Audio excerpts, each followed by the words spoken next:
Mendel was the caretaker of the Chelm synagogue. Early each weekday morning, he readied it for services. He swept the floor and straightened the benches and prayer books. He opened the doors and greeted everyone who came to pray. After services, people left for their homes and for work.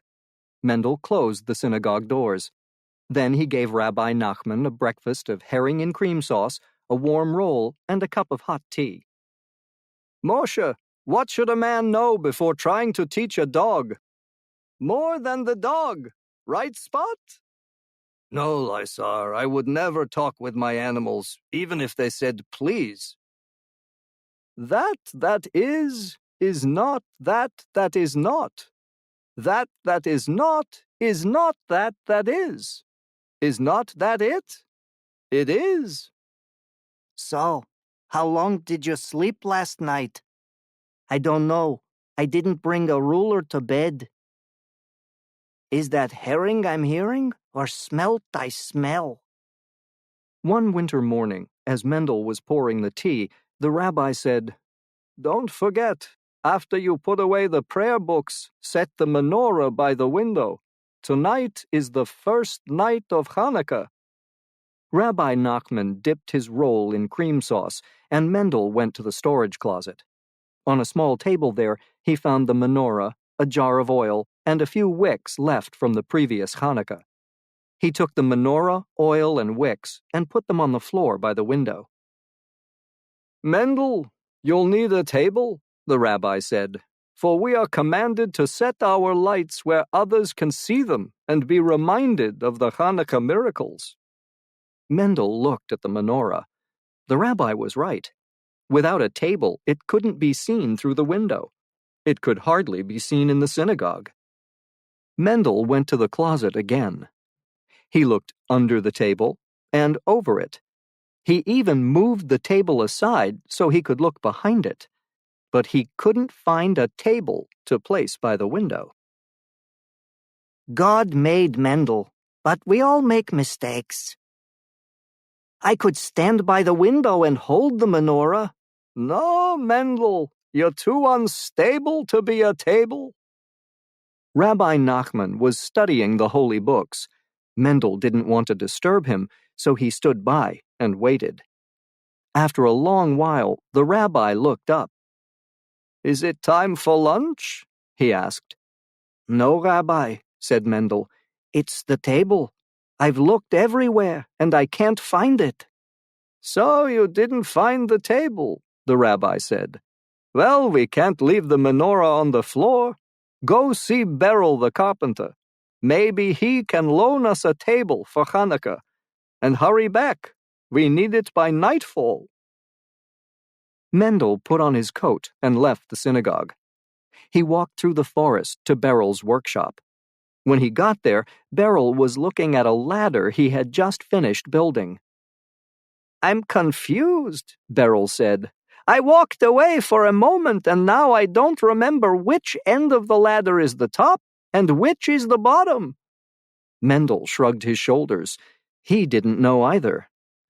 "It's a big problem," Beryl said. "If I set the ladder against the apple tree and the ladder is upside down, then when I think I'm climbing up the ladder, I'll really be climbing down. And when I think I'm going down, I'll really be going up."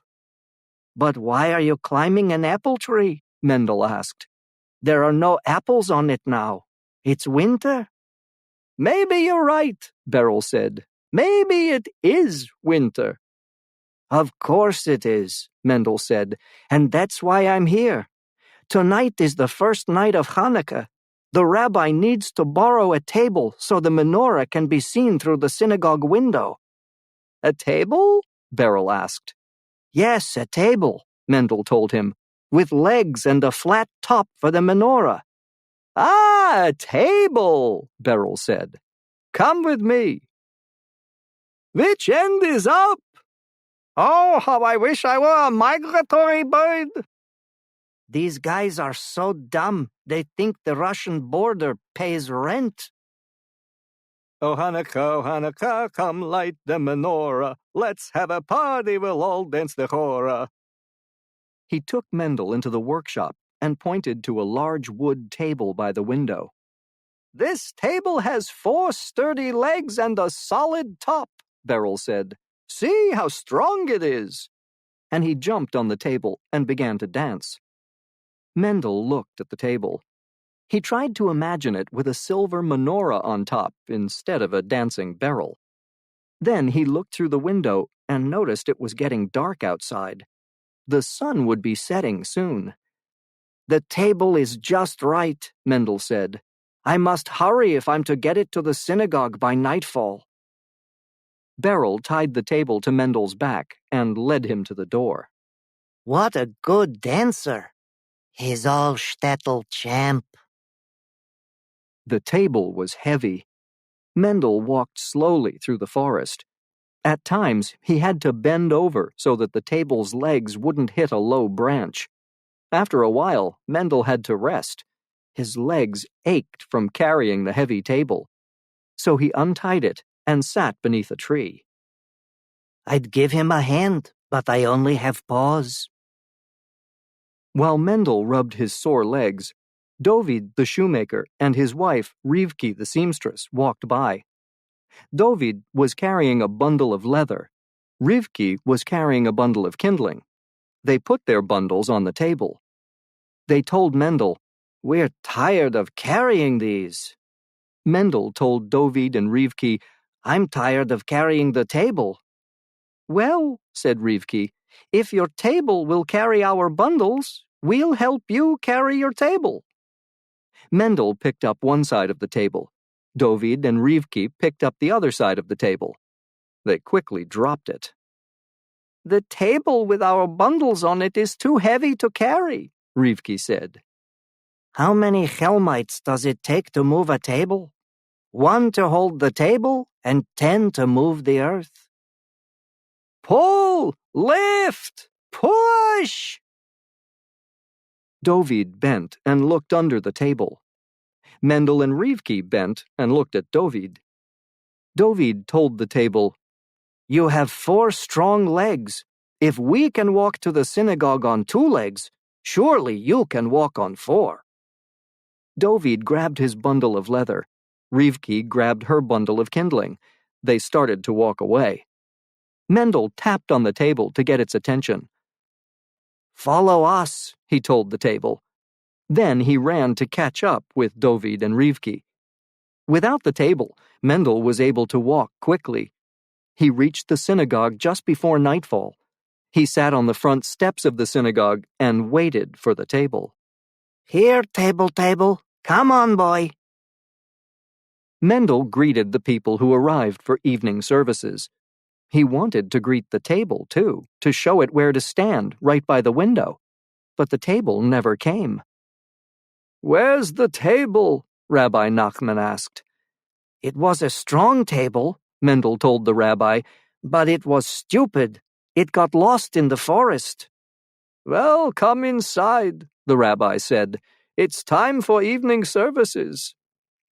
After the prayers, Rabbi Nachman told Mendel, "It's time to light the menorah. Without a table, people outside won't see the lights, but we'll see them. Please get me a match."